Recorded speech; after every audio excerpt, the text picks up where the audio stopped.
আজ কোথায় বসে ভিডিও শ্যুট করছে দেখো, একদম মেঝেতে বসে। তো এখন সন্ধ্যাবেলা, সন্ধ্যা দিয়ে তারপর মা দিয়ে গেছে চা। তো সেই চাটাকে আর আজকে সব ভিডিও করা হয়নি, এখনও এডিট করিনি। তো এখানে ভাবছি কি করবো, আর খুব টায়ার্ড ছিলাম, সারাদিন একটা চাপ থাকে, তো সেই টায়ার্ড থেকে তো ভাবছি মেঝেতে বসে এটা শুরু করি। তো চা খেয়ে তারপর ভাবলাম এখন শুরু করি। আর কি বলো তো, ফোন পেলে না শুধু ফোন দেখতেও ইচ্ছা করে, খুব নেশা হয়ে গেছে ফোনে। তো বন্ধুরা, এই যে ঘুম থেকে উঠেছি, ঘুম থেকে উঠে আজকে সূর্যদেবকে অর্ঘ্য করে আজকে ভাবলাম আয়নার সামনে যাই। তো আয়না তো আমি দেখি না, চুলও আঁচড়াই না, আয়নাও দেখি না।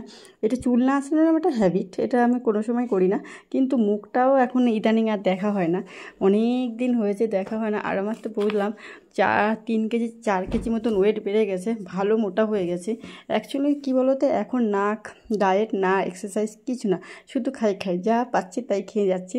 তো অনেক মোটা হয়ে গেছে, মুখটা পুরো গলু গলু টাইপের হয়ে গেছে। তো গোলগুলো আমার বর বলছে না ঠিকই আছে এখন। আর খুব একটা আমার এমনি কী বলো তো, হাইট অনুপাতে আমার ওয়েটটাও যে হাইট সেই হিসেবে ওয়েটটা ঠিকঠাকই থাকে। এই 2-1 কেজি 2-4 কেজিতে অতটা বোঝা যায় না। তো সেই হিসাবে বেশ মুখটা একটু গোলগুলো থাকলে ভালোও লাগে দেখতে, একেবারে হয়ে গেলে না ভালো লাগে না। তো একেবারে যে খুব, আর আমার মুখ এমনি সব দিন ভরা থাকে, আগের ছিল আরও বেশি ভরা। বিয়ের আগে তো আমি অনেকটা রোটা ছিলাম, রুকা ছিলাম। তখন আমার বর বলে যে তোমার সেই মুখটা কোথায় যে গেল, সেই মুখটা আর খুঁজে পাই না। তখন নাকি মুখ আমার পুরো ভরা ছিল, একটু বড়ও ছিল। আর হাতটা খুব একটা সমস্যা হচ্ছে, জানি না, আমি হয়তো গাড়ির ব্রেকটাই ধরার জন্য না কি বুঝতে পারছি না, খুব ব্যথা হয়েছে বা হাত। আর তারপরে এই হাতে ধুয়ে না জল টলগুলো খাই, ওখানে আমার যে জল পড়তে বসে যে মগটা থাকে বা হাতে টেনেই তুলি, তো অনেকটা ওয়েট ভারী, তার জন্য না বুঝতেই পারছি না, খুব ব্যথা হচ্ছে, খুব ব্যথা হচ্ছে।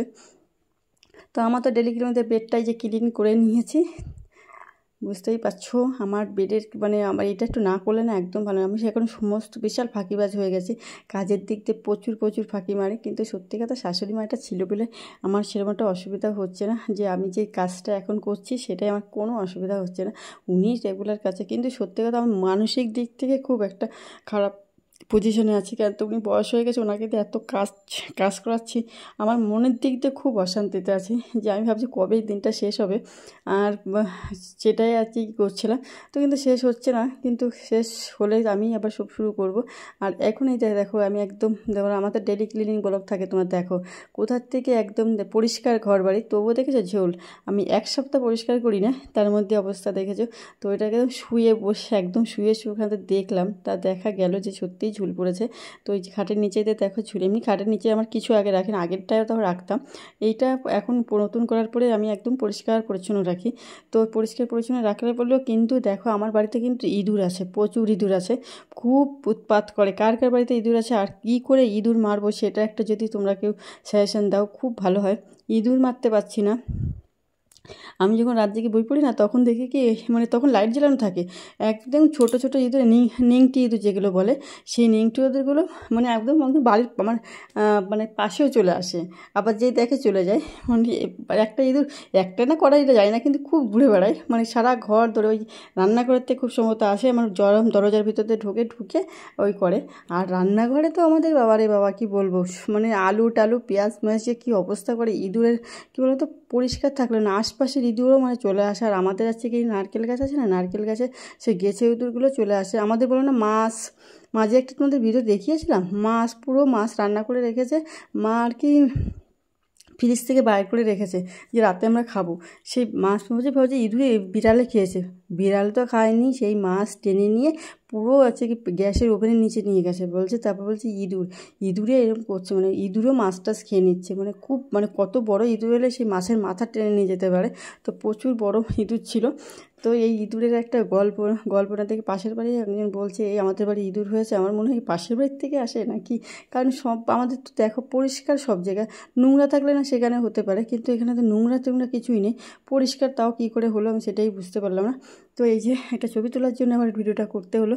আর এই যে সে মোটামুটি পরে এখন দেখো আমি আর পাশে নাইটি বাড়ি চেঞ্জ করছি না, কারণ আমার ওই করতে গেলে, আর এই যে বড় সঙ্গে সঙ্গে নোংরা করা হয়ে গেছে, কারণ ওই করতে গেলে এখন অত কিছু মানতে গেলে জীবনটা অনেক পিছিয়ে যাবে। তাই জীবনকে বাঁচাতে যে আর এখন অত নিয়মকানুন কিছুই মানছি না। জীবন বাঁচানোর জন্য কিছু ত্যাগ করতে হয় না, এখন সেই ত্যাগগুলো করছি।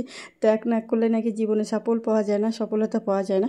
তো সেই জন্য আমার ওইগুলো করতে খুঁত লাগে, কিন্তু খুঁতখুত লাগলেও এখন অনেক কিছু ত্যাগ করে দিচ্ছি। ত্যাগ না করলে এই যে সাফল্যতা পাওয়া যায় না, তো তার জন্য করছি। আর এই যে চা মানে এতটা অলসও হয়ে গেছি, এই যে মানে গ্লাসটা এখানে রেখেছি, যখন উঠবো তখনই গ্লাসটা নিয়ে বেরোবো।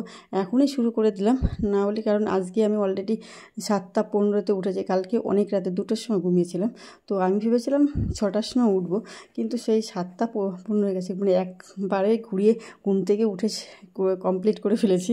মানে আমার আর বড়বাবু আমাকে না, ও আজ অনেক লেটে ঘুমিয়েছে, কালকে প্রচুর ঘুমিয়েছে। ও 9টার সময় 10টার সময় 9:30 10টার সময় ঘুমিয়েছে, তারপরে একটানা ঘুমিয়েছে, ও আর ওঠেনি। আর আমাকে ও উঠলে হয়তো সেই আওয়াজে একটু উঠে যায়, কিন্তু এবার কালকে আর কিছু করেনি বলে একটানা উঠে দেখি কি এই অবস্থা।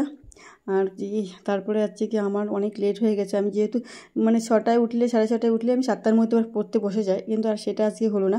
তো সেই জন্য আর কি খুব হলো। তাই এখন কি বলো তো, ভাবছি কি মানে এখন 9:10 বেজে গেছে, তো কাজটা কমপ্লিট করা, ডিউটি দেওয়ারও ব্যাপার ছিল। তো ডিউটিতে কাজ করতে করতে মানে কী করব বুঝতে পারছি না। মানে বৃষ্টি তো হয়েই যাচ্ছে, বৃষ্টি হয়ে যাচ্ছে, আর সেই জন্য ভাবছি কী করব। আর আজকে যেহেতু শনিবার মানে বৃষ্টি হলেও আমার কিছু, এখন বললাম না প্রতিদিন রেগুলার আমি ঘর ক্লিনিং করি না, কারণ সময় পাই না, সময়ের অভাবে করতে পারছি না। আর এখানে আমার মেয়ে স্কুলে যাবে, আর সেই পেন্সিলের গুঁড়ো আমি ঘর মুছে গেছি, পেন্সিলের গুঁড়ো আবার এখানে ফেলেছে। তো এই ঘরটাকে আবার সেখানে ক্লিন করলাম, আর পেন্সিলের গুঁড়ো না যাচ্ছে না, তো আবার এইভাবে করে নিয়ে বাইরে ফেলে দিলাম, না হলে যাচ্ছে না। মানে ওকে, আর সবথেকে বড় কথা ইন্টারেস্টিং একটা ঘটনা বলি তোমাদের। এরকম স্কুলে মানে কে কে করেছো আর কি, মানে স্কুলে যাওয়ার জন্য আমার মেয়ে যা যা করে তুমি ভাবতে পারবে না। আজকে আমি বলছি ওয়েতে ভাবছিলাম যাবো না, মানে যাবো, তারপর দেখি বৃষ্টি নেমেছে, আর একটু এখন একটু ফাঁকিও মারছে, এটাও ঠিক, ফাঁকি বাজও হয়ে গেছে। তো আজকে জেলে যেতে পারতাম। এখন বাজে 9:30, আমার মেয়েকে বলা হয়েছে আজকে যাবো না, ওর বাবাও বলে গেছে ডিউটি দেওয়ার আগে যে আজকে স্কুলে যেতে না, ওর পরীক্ষা, তুই বাড়ি সারাদিন বই পড়বি। কিন্তু ও রেডি হয়ে গেছে। স্কুলে এত মজা ওর লাগে কি বলবো। কালকেও ভাবছিলাম যাবো না, কালকে তোর ঠাকুমা দিয়ে পাঠিয়েছি, মানে সেই মাটিতে মেঝেতে গড়াগড়ি শুরু করেছে, আর আজকেও তাই। তারপরে কি হয়েছে, পাশের বাড়ি এক দাদাকে দিয়ে ওকে পাঠানো হয়েছে মানে স্কুলে যাওয়ার জন্য এরকম করে এরকম। এখন কিন্তু স্কুলে সত্যি কথা বলতে সব স্কুলে বাচ্চারাই দেখি শুনি কান্না করে, কাটাকাটি করে। আমার বান্ধবীর ছেলেরাও বলেছে কান্নাকাটি করে, পাশের বাড়ির বাচ্চাটাও তাই করে, স্কুলে যেতে খুব ভালোবাসে। আর আগের সময় না স্কুলটা অ্যাকচুয়ালি স্কুলে এখন তো মাস্টাররা মারে না, আগের তো মাস্টাররা মারতো, ওই জন্য স্কুলে যেতে ভয় পেতো। আমিও ছোটোবেলায় স্কুল বন্ধ করিনি কোনোদিন, একদম বাস্তবতা। 365 দিন যদি 365 দিনে যদি হতো, কিন্তু তা তো হতো না। রবিবার থাকতো, ছুটির সাথে থাকতো, ছুটি বাদে আমি কখনো বন্ধ করতাম না।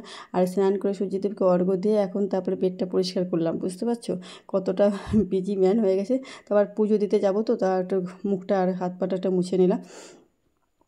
এদিকে তো বৃষ্টি শুরু হয়ে গেছে, আমার তো খুব টেনশন হচ্ছে, কারণ আমার বাসনগুলো সব তো বাইরে বসেই ক্লিন করি, বাসনগুলো মাজি, ঠাকুরের বাসনগুলো বাইরে কল পাড়ি। আমার কলে কিন্তু খুব একটা কাজ হয় না, আর কারণ এই ঠাকুরের বাসনগুলোই মাজা হয়। আর এই শাক, তারপরে মাছ টাছগুলো, মাংস বা ভিতরে এই বাচ্চা করি, বেসিনে বসে করি। আর ইঁদুরে বললাম না, ইঁদুর খুব জ্বালাতন করছে। আর আমার প্রতিদিন মানে কী বলে সলতে, আর আছে কি আমার সলতের ভিতরে একটা আছে সিস্টেম, যাতে তেল, দেখো আমার তেল রাখার আসন যেরকম সেরকমই থাকে।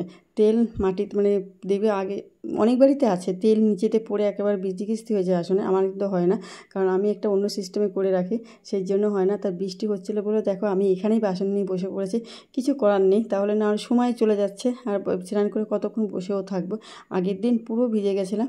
তো এখন ভাবছি বাসনটা অন্তত মেজে যেটুকুনি বাঁচা যায়, তারপরে না পরে আবার বাচ্চাকে বাইরে তো ধুতে, বেসিনে আমি ধোবো না, কারণ বেসিনে আমি ধুই না খুব, মানে এটা অভ্যাস। কারণ বেসিনে তো আমরা অনেক কিছু হাত মুখ ধুই, এখানে ওই জন্য অভ্যাস হয়ে গেছে না বেসিনে। আর ঠাকুরের জিনিসগুলো আমি তো একটু মানে এখন আর বললাম না, ত্যাগের জন্য অনেক কিছু পেতে গেলে অনেক কিছু ত্যাগ করতে হয়, তো ত্যাগের জন্য সেই জন্য অনেক কিছু নিয়ম যেমন ত্যাগও করছি এখন যতটা পারি। ঠাকুরকে বলে দিয়েছি, ঠাকুর পরে আবার করব, আগের নিয়মে সবই করবে। এখন আমাকে একটু ক্ষমা করে দিও, আমাকে মানে আমার যদি অপরাধ হয় তুমি অপরাধ নিও না, কারণ অপরাধ অবশ্যই আমার মনে যেটা হয়, আমি যেগুলো করিনি সেগুলো করছি, সেটা অপরাধ বোধ তো একটা কাজ করেই। তো সেই জন্য ঠাকুরকে বলে দিয়েছি। তো ওখানে কিছু করে আবার বৃষ্টিটা হচ্ছে কি না দেখবো, এবার এগুলো ধুয়ে নিয়ে আসতে হবে, যতই হচ্ছে তো সে ধুয়ে নিয়ে আসলাম। একটু পড়ছে, কিন্তু কিছু করার নেই, একটুটা অনেকটাই পড়েছিল, ভিজে গেছে। আর এই যে আবার ক্লিনিং করতেই হবে সঙ্গে সঙ্গে আবার এটা ক্লিন বাসন মেজেছে সেখানে যেহেতু ওই কী বলে ওটা পড়েছে, তো সেই জন্য আবার এখানে পরিষ্কার করে নিলাম।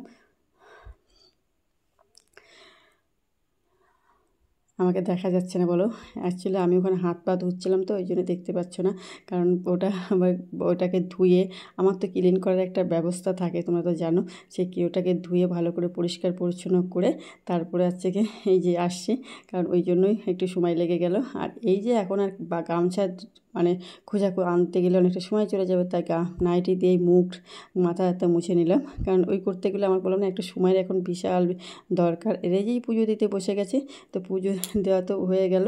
আর দেখো সব গুছিয়ে নিয়েছি, পুজো এটা হচ্ছে একটা মনের শান্তি।